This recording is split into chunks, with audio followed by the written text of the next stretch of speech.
Hi friends, welcome back to my channel. Bebakka అయితే eliminate అయిపోయిందండి. నేను నిన్న మార్నింగే చెప్పాను తనే ఎలిమినేట్ అవుతుందని. నేనైతే అందరికన్నా ముందే వీడియో చేశాను. ప్లీజ్ ఫ్రెండ్స్, నా వీడియోస్ అయితే లైక్ చేయండి.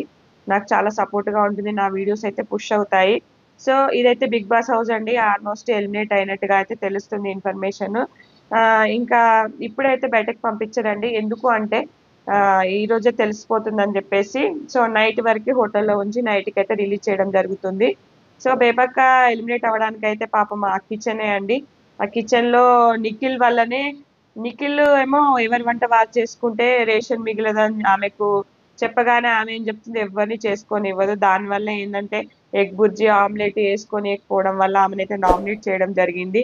పాపం అనవసరంగా అయితే ఎలిమినేట్ అయిపోయింది. సో కొన్ని స్ట్రాటజీస్ అనేవి వాడుతూ ఉంటారు. అవి తెలుసుకొని ముందుకెళ్తేనే బిగ్ బాస్ హౌస్ లో ఉంటారు. ఇది ఫ్రెండ్స్, ఈ వీడియో నచ్చితే కనుక లైక్ చేయండి, షేర్ చేయండి. Thank you friends, thank you for watching.